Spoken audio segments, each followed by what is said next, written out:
Bitbybit-code channel. In this today video, we are going to learn about the web storages. In that web storage, we are going to learn the two things, that is the local storage and the second one is the section storage.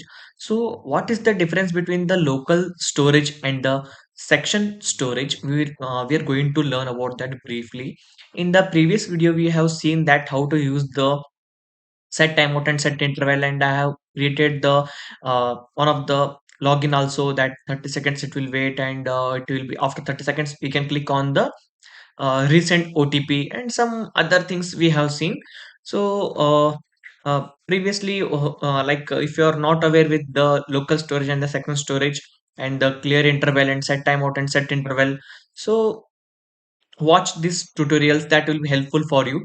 So in this today video we are going to learn about the web storages. So basically we are going to see the definition of this one. So what do you mean by this local storage and the web storages? So first we will understand what is the web storage, then we will go with the local storage. So in this one we are going to learn, the first thing is the web storage. In the web storage, what are the use case of that one? So just a second, I will open the new this one, and I will show that definitions of web storage. So here we will see what is the web storage. So basically web storage is a feature provided by the modern web browsers that allow websites to store data directly in the browser on the user computer. So that means in your suppose if you are the end user, so that means on the your system the data is stored. Okay, so what type of data that is stored, that also I'm going to tell the next. It's mainly used to save the user data temporarily or permanently, like login state, theme, performance, or shopping cart items, without needing to send data back to the server every time. So that means here, what is the use case of this web storage? Suppose login for the login and the other things.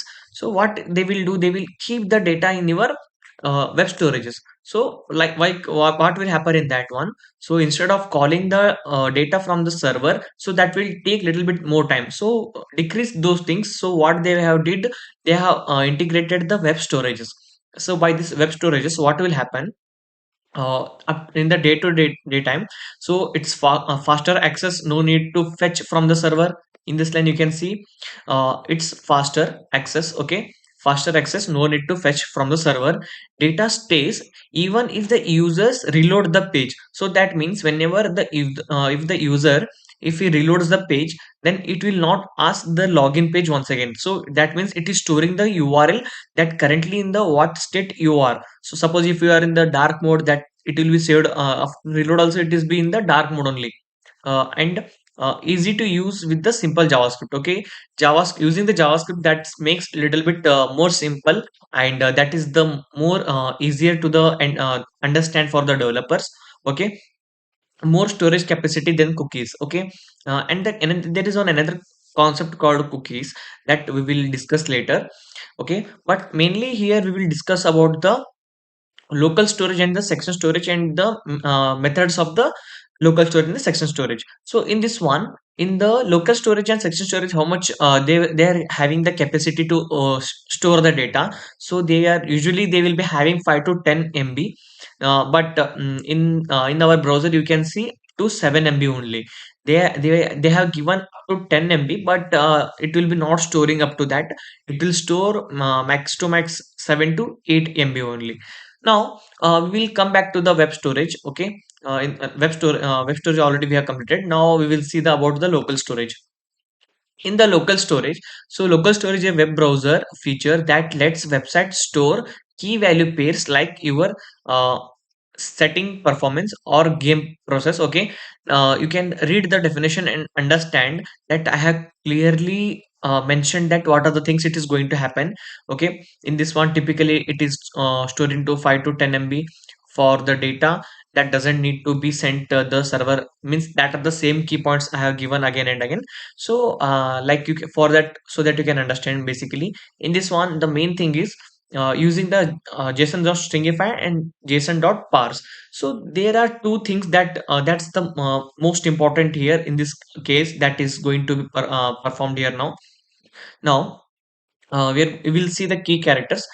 Persistence, data stays until explicitly cleared. Okay, explicitly cleared in the sense that the developer or else the end user, that they are like remove like clear storage and clear cache, something they were having some other concept in the storage that you can see.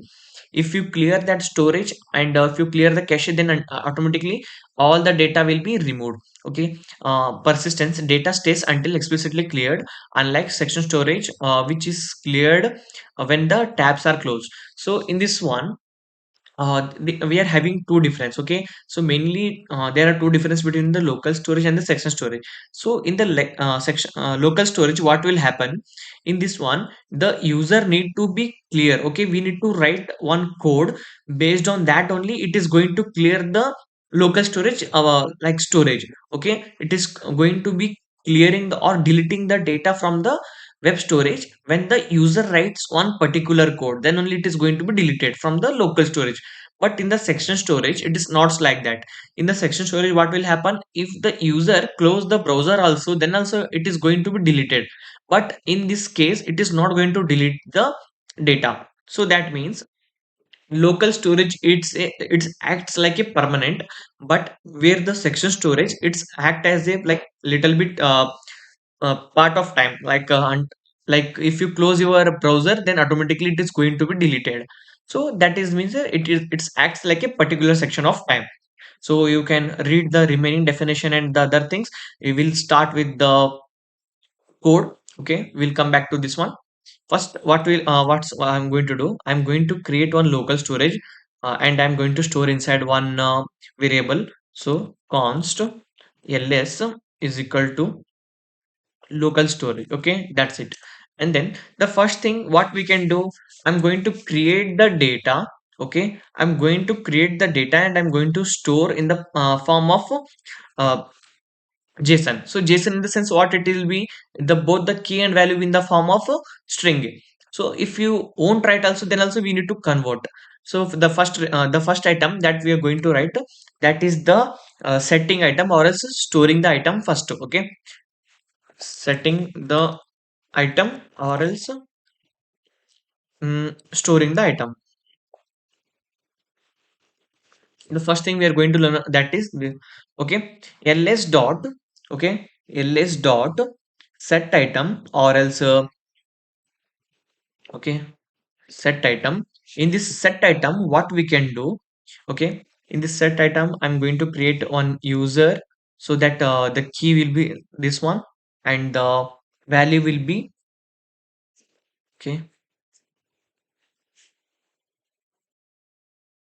here we need to store the data. So instead of creating the user, okay, separately I will create one array, or else in this one only we will store the data directly. So the first thing, that is the name. Okay, name is to xyz or else bob, and then call this user here.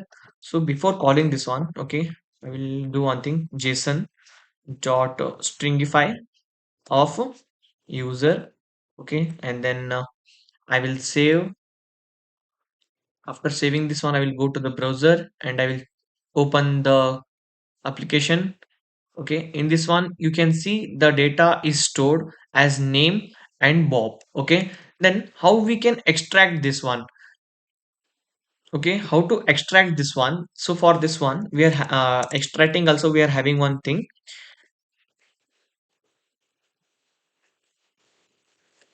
extract the data. Okay, ls dot get item. Okay, ls dot get item. So in this get item, what we need to do, we need to do one important thing. Okay, so instead of, okay, we can make we are having two things that we can do the in the both way.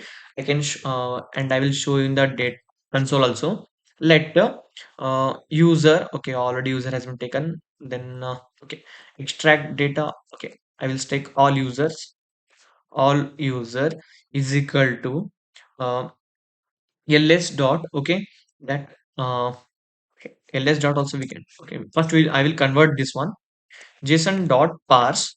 Okay, whenever we are extracting the data, we need to parse the data from stringify to a normal object, that we that is the readable format.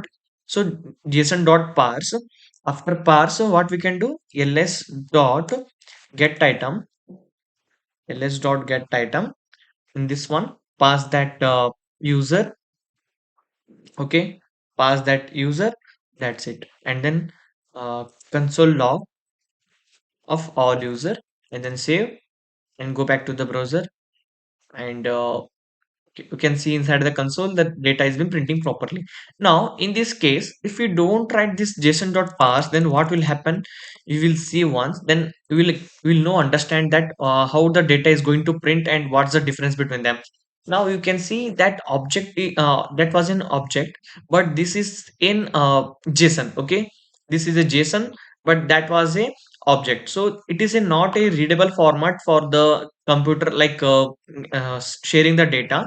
So we need to convert this data, so we can pass this data. Okay, in this one you can see, you can read this one, json dot stringify, that is to initially we need to setting the this one, and when we are extracting we need to parse the data. Okay, both the things I have written here. And if you want, you can visit my like documents in the github, in that share the notes also. By that you can understand clearly. Now in this one, suppose now we are having only name and okay, name only is there. So for that one, what we can if we are having multiple users, then what we will do? So for that reason, we will create an array of object. By that we will understand how to pass the data. Okay, the first object that is name and Bob.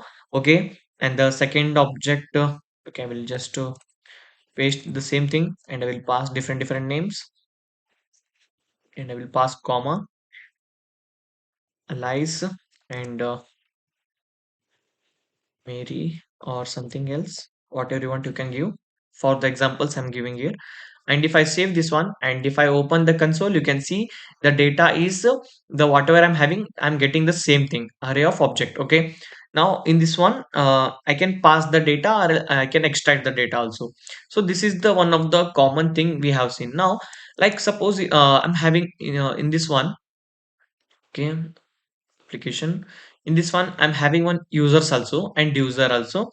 And I want to clear all the things, or else I will just clear remove this one, remove item of, okay, user, that's it. And you can see user has been removed, only users has been staying in the data. Now this is the thing, by that what will happen, we can remove the item also. So this user was the main key item, and I use that name and I removed this one. Suppose if I want to remove the entire data, then what I will do, ls dot clear. Okay, ls dot clear, and that's called that clear, that's it. And if I open this one, everything will be deleted. Okay, it will delete. Okay, delete all. Okay, delete all. Okay, and this will delete single file. Okay, delete single this one key value. Okay,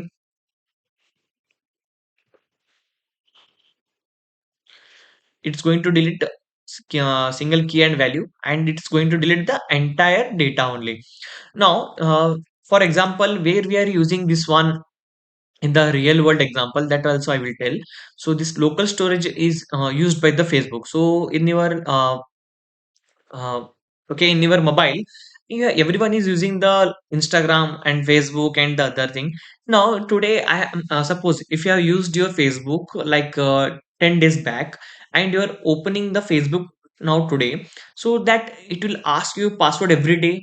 Not now, that means it is the having the local storage, and it is having your ID and password, it's storing inside your web storage. So by that what will happen, instead of asking every time, it will automatically, it is going to be done by the local storage. So that means it will not going to expire, it will be saved inside your mobile until unless you are going to clear. It will be asking you ID password only when the necessary like updates or something you have done or something like that. When in the only necessary case, it is going to ask you ID and password, but not the all the time.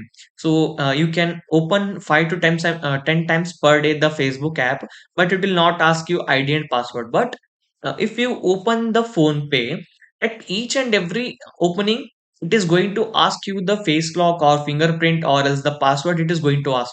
So that means phone pay and all the other payments apps, they are using the section storage. Okay, now what do you mean by section storage and how where we are using the section storage, we have got to know.